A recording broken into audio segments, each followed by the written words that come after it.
Diversity, equity, inclusion, justice. These are buzzwords we hear in the media, in social movements, and from politicians all the time. What do these concepts actually mean, and what do they look like when put into practice? How does the law actually work in relation to creating justice? What does this justice look like, and who benefits from it? What tools do we, students studying political science or gender and women's studies, have to hold politicians, activists, and society accountable to these ideals? One framework that can be used to start thinking about justice, put into practice, is intersectionality. My name is Aisha Bouaji, and in this video from my political science course at Dalhousie, I'll be talking about intersectionality and its relation to the law. So what exactly is intersectionality, and what could it do for us? The term intersectionality was coined by legal scholar Kimberly Crenshaw in 1989. She used the term to explain the multiple levels of overlapping social injustice faced by individuals who hold more than one marginalized identity. Intersectionality does not just look at the discrimination faced by an individual based on one identity. Let's say, for example, being Black or LGBTQ2S+. Instead, it looks at the combination of two or more identities that create a unique life experience. With that comes a distinct form of discrimination, one that is not faced by individuals who are Black or individuals who are queer, but those who fall on that particular intersect. These distinct forms of discrimination tend to not be addressed by politicians, activists, and social movements, and are often ignored by the law, leaving these individuals extremely vulnerable. Crenshaw provides 3 different approaches to analyzing and looking at intersectionality. They are structural intersectionality, political intersectionality, and relational intersectionality. Structural intersectionality looks at the way structures make certain identities the consequence of and the vehicle for vulnerability. It focuses on the context and the policies and institutional structures that play a role in contributing to the exclusion of some people and not others. An example of this is the fact that trans people of color face a higher rate of violence than both people of color and trans folk. Political intersectionality looks at the consequences of not having intersectional politics when looking at and fighting against forms of discrimination. Not considering intersectionality actually further harms the folks on the margins.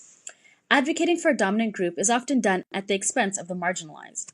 When reforms and protections do not recognize the most marginalized, these vulnerable individuals are left out and left behind. A prime example of this is the suffragette movement in the United States.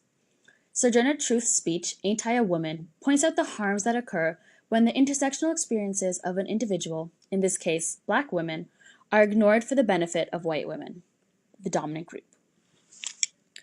Representational intersectionality focuses on how realities of individuals are warped in the portrayal of their lived experiences.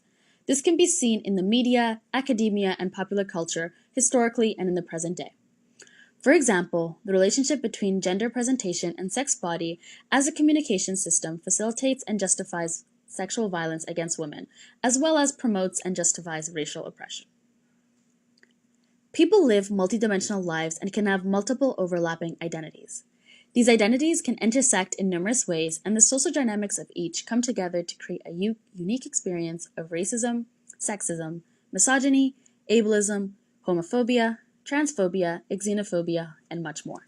For example, a young Black Muslim woman would face racism and misogyny in a different light than, say, a Black woman, an Arab woman, or a white woman. The way racism would manifest in their lives would be different than their Black male counterparts or their Black female counterparts who are not of the Islamic faith. Their interactions with the Muslim community would be different compared to that of an Arab Muslim man or an Arab Muslim woman. Those 3 overlapping identities create a unique life experience that comes with its own challenges and distinct forms of discrimination. If the law cannot understand these intersecting identities, then policies and remedies to these unique types of intersectionality discriminations individuals face cannot adequately be addressed. Before Crenshaw coined the term intersectionality, there was no framework available to understand these distinct challenges individuals face because of the simultaneous impact of one or more identities in their interactions with society and the law. When intersectionality is not considered in the laws, policies, and courts, it leaves the most marginalized folks falling through the cracks. Intersectional failure is the term Crenshaw uses to explain this phenomenon of individuals being failed by the system. Many scholars have looked back at historical movements through an intersectional lens and point out some of these intersectional failures. Mary's Mosman points out many examples of how feminists of the first wave left women of color behind. In 1916 to 1917, white women in Canada were granted the right to vote in Manitoba, Saskatchewan, Alberta, British Columbia, and Ontario through feminist activism. However, Indigenous women could not vote unless they gave up their status card, or if they married a white man, they would automatically lose that status and then be able to vote. It wasn't until the 1970s, over 50 years later, that Indigenous women's claims to equality were brought before the Supreme Court. In her analysis, Mosman looks both at judicial and legislative action and points out intersectional failures.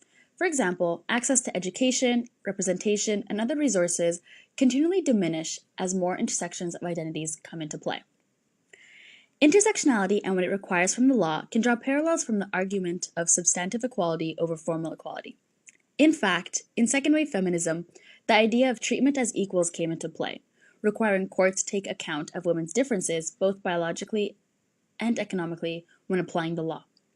Individuals who live and intersex in a similar fashion require equality of results through the application of different laws to create social equity outcomes, a leveling of the playing fields.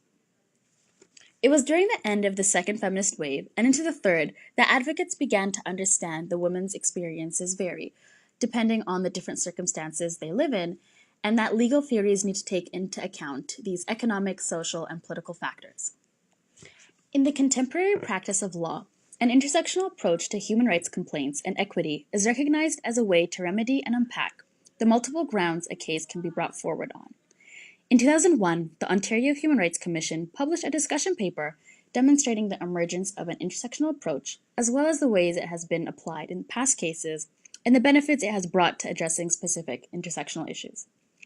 For example, in the 1993 case Canada v. Mossap, Madame Justice Leroux Dubois for the minority wrote, "It is increasingly recognized that categories of discrimination may overlap, and that individuals may suffer historical exclusion on the basis of both race and gender, age and physical handicap, or some other combination.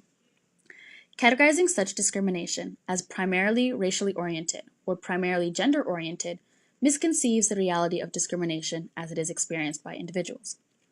Although the justice did suggest that solutions to intersectional discrimination would be focusing on a single ground and received a lot of criticism for that, she did recognize the dilemma faced by those with an intersectional identity and their relationship with the law. Human rights tribunals in Canada have also been a useful tool in legitimizing and incorporating an intersectional framework into legal practice. They have also highlighted the harms that come from using a single axis framework of discrimination when individuals with intersecting identities come before the courts and tribunals. In 2003, Baylis Flannery v. Wild was a case highlighting the intersectionality of race and gender. Also, Arias v. Desai found discrimination based on the intersection of age and gender. In 2005, Raddock v. Henderson Development Canada Limited found discrimination on the basis of race, color, ancestry, and disability. The list goes on, as an intersectional framework is and continues to be used in cases of discrimination. Catherine McKinnon looks further into the implementation of intersectionality in the legal sphere. McKinnon views intersectionality through the social forces and dynamics it highlights. According to McKinnon, intersectionality fills out the Venn diagram at points of overlap where convergence has been neglected, training at sites where vectors of inequality intersect at crossroads that have previously been at best spud through. She too points to the failure of Canadian courts to understand intersectionality in the cases involving Indigenous women. She points specifically to Sandra Lovelace, a Malsi woman, who was unable to live on the Tobique Reserve because she married a white man. This again is an example of the intersections of culture, race, and gender, and the distinct discrimination the law places individuals in. McKinnon states, "When intersectionality becomes a method, it aims at the moving substantive reality where systems of race, gender, and class discrimination converge.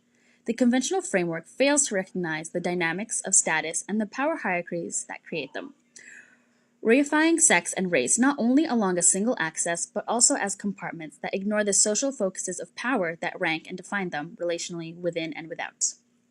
Further, McKinnon clarifies, "It is not an individual's identity that is problematic or problematized, but the consequences of how they are socially identified and hence treated."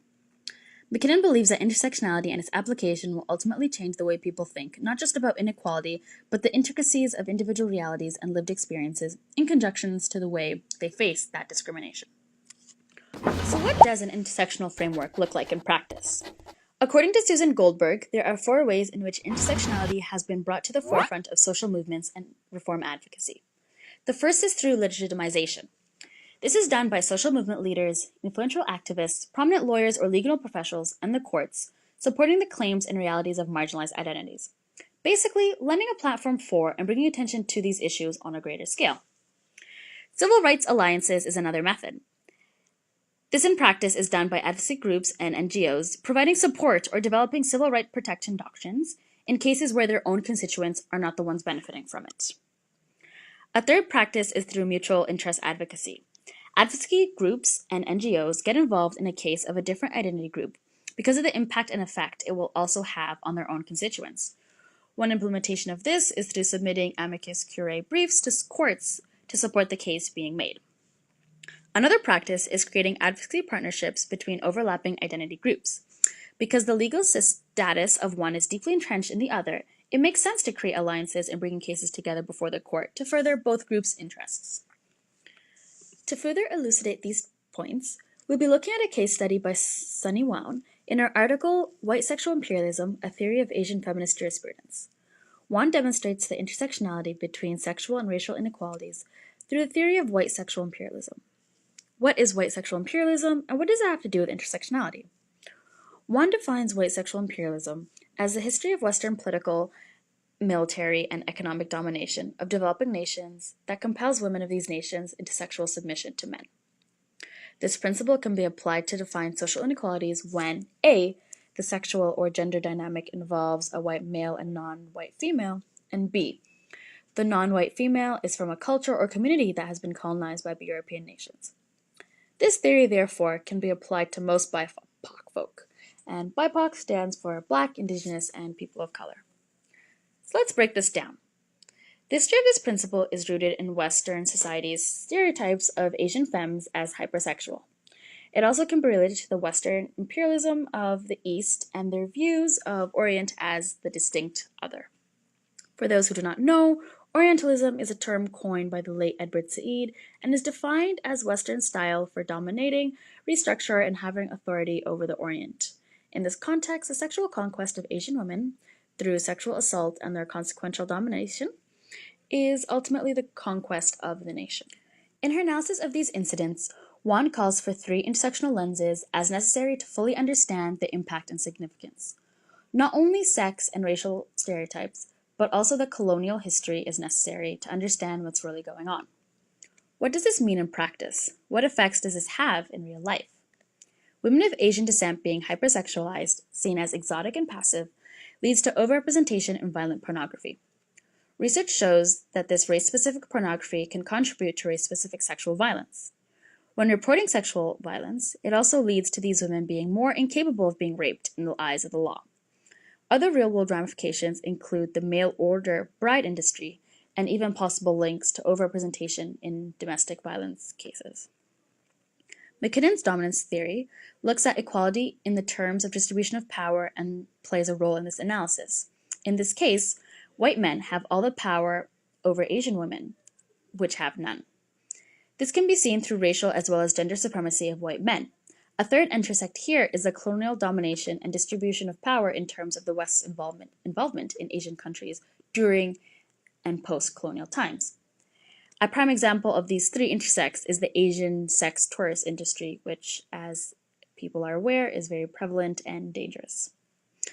An intersectional approach to McKinnon's dominance theory explores the realities that many marginalized groups face, that the distribution of power of various identities can collide to create unique crevices where folks tend to fall through the cracks of the law, scholarship, and community supports. However, not all scholars agree that an intersectional framework is a solution to systemic discrimination.